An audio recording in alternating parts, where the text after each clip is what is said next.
Halo teman-teman semua, Assalamualaikum warahmatullahi wabarakatuh.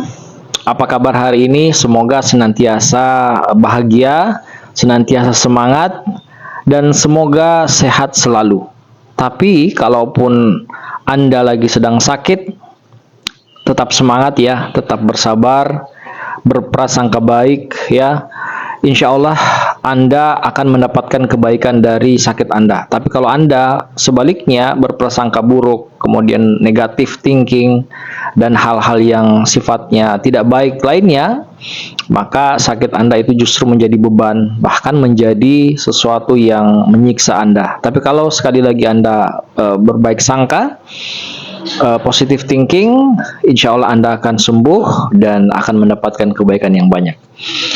Teman-teman sekalian, kali ini di podcast sederhana ini kita akan berbicara tentang sesuatu yang banyak ditanyakan orang atau banyak termasuk saya pribadi waktu saya masih sakit, tentang apakah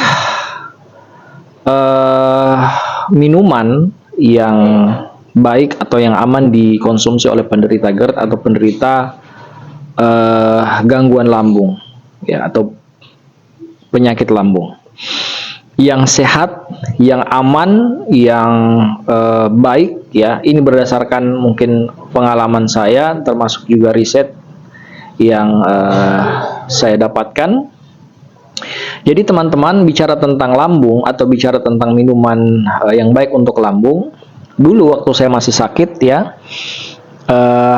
salah satu minuman yang paling bikin saya itu bingung ya adalah saya itu suka sama dengan yang namanya kopi, suka dengan minuman soda, suka minuman-minuman yang apa namanya, yang instan ya, yang dijual di toko-toko atau supermarket. Pokoknya minuman-minuman yang sebenarnya secara alami itu tidak alami karena dicampur dengan bahan-bahan tambahan. Istilahnya, bahasa sederhananya itu tidak sehat ya. Bahkan dicampur dengan es ya. Setelah makan minum banyak, yang bukannya minum air putih tapi minuman bersoda yang kurang sehat tadi itu. Hasilnya apa teman-teman? Saya pun menjadi kambuh. Sering kambuh, kambuhnya itu dada panas, perut begah, tenggorokan asam, dan hal-hal lainnya yang tidak mengenakan, dan akhirnya membuat saya sadar bahwa ternyata minuman itu punya peran besar dalam kesehatan lambung, dalam mempengaruhi lambung itu bisa sehat atau bisa sakit. Teman-teman, bagi penderita GERD atau penderita gangguan lambung itu harus hati-hati, sangat hati-hati dengan yang namanya minuman. Jangan kira hanya makanan ya. Kenapa? Karena ada yang bisa menenangkan lambung atau membuat lambung enak, ada juga yang bisa memicu lambung itu tidak baik atau buruk hasilnya atau menaikkan asam lambung.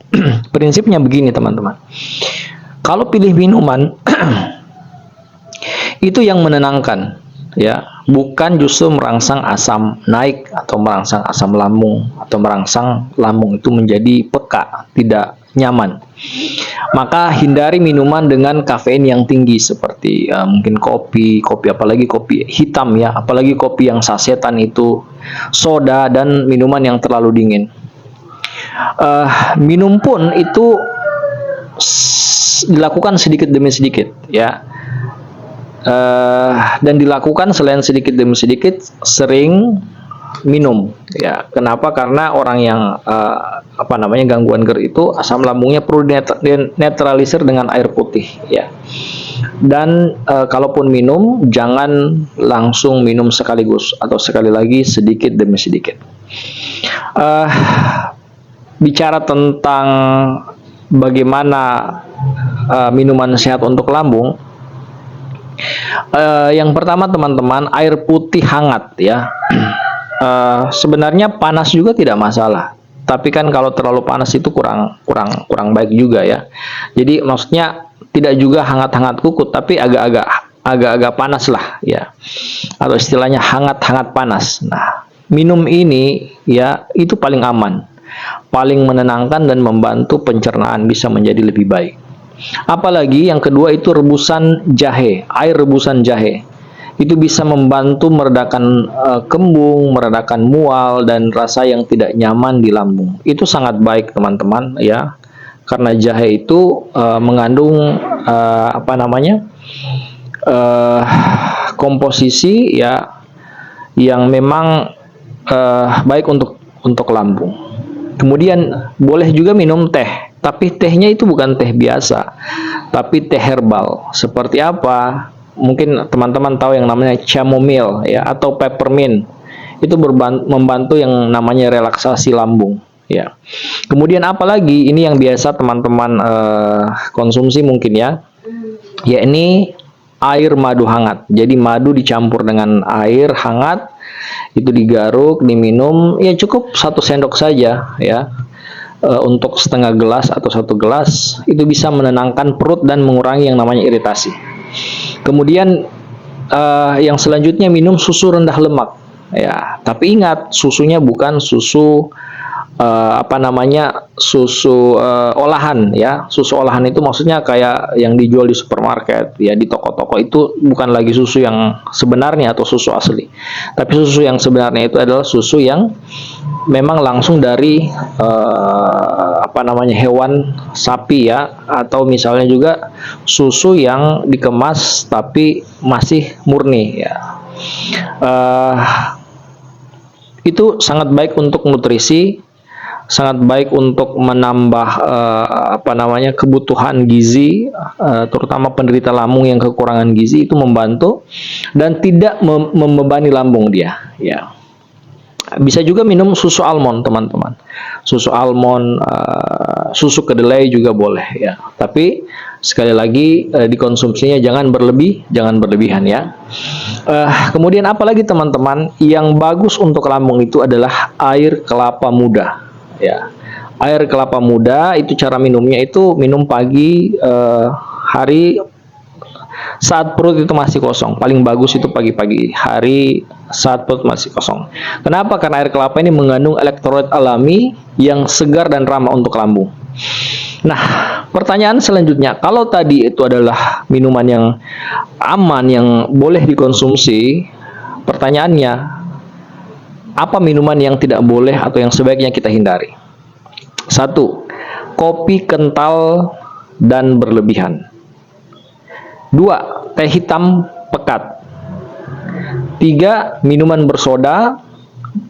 4. Ya tentu saja minuman yang mengandung zat-zat pemicu asam lambung ya, seperti minuman yang mengandung alkohol itu jangan sama sekali dikonsumsi.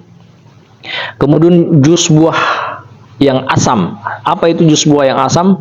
Jeruk, nanas, tomat. Tapi menarik kalau konsumsi jus buah itu jangan jeruk tapi lemon ya. Lemon itu dia memang unik walaupun dia rasanya asam, tapi sebenarnya dia itu basah ya. Jadi dia tidak apa-apa. Tapi kalau memang tidak cocok maka lebih baik hindari. Kemudian apa yang kita hindari? Minuman yang terlalu dingin dengan banyak es. Itu hindari sama sekali karena itu tidak baik untuk lambung. Orang yang sehat saja lambungnya sehat, minum air es itu tidak baik, apalagi orang yang lambungnya gangguan. Nah, teman-teman, awalnya ya saya itu merasa berat ketika harus mengikuti cara minum seperti itu atau meninggalkan kopi dan minuman kesukaan saya. Tapi setelah diganti dengan minuman sehat, saya malah merasa tubuh itu lebih bertenaga, lebih kuat ya, tidur lebih nyenyak dan lambung jadi jauh lebih tenang. Saya belajar bahwa ternyata teman-teman, yang namanya kebahagiaan itu bukan dari rasa segar sesaat, enak sesaat seperti minuman tertentu, makanan tertentu, tapi yang namanya kebahagiaan maupun sesuatu yang membuat kita itu nyaman, tenang, itu dari tubuh yang benar-benar sehat dan stabil ya. Jadi apalah artinya kita makan enak tapi kalau kita tidak nyaman, sakit dan sebagainya, tapi kita makan sehat tapi tubuh kita juga sehat, itu lebih baik. Nah, bayangkan teman-teman, lambung kita itu seperti api yang kecil. Kalau kita siram dengan air hangat, apinya jadi stabil. Tapi kalau kita siram dengan bensin, apinya bisa meledak. Nah, begitu juga dengan minuman teman-teman. Pilihan sederhana itu bisa membuat perbedaan besar untuk kesehatan lambung kita. Oleh karena itu sahabat sehat semua, mari kita lebih bijak dalam memilih minuman, lebih bijak tentang apa yang kita minum hari ini, karena apa yang akan kita minum, apa yang kita minum hari ini akan mempengaruhi kesehatan kita di masa depan. Oleh itu teman-teman selalu jaga kesehatan bagi yang masih sehat, bagi yang sakit harus tetap optimis bisa sembuh, tetapi ikuti aturan, ikuti ketentuan supaya kesembuhan itu bisa tercapai dengan cepat dan maksimal dan juga bisa dengan lebih baik.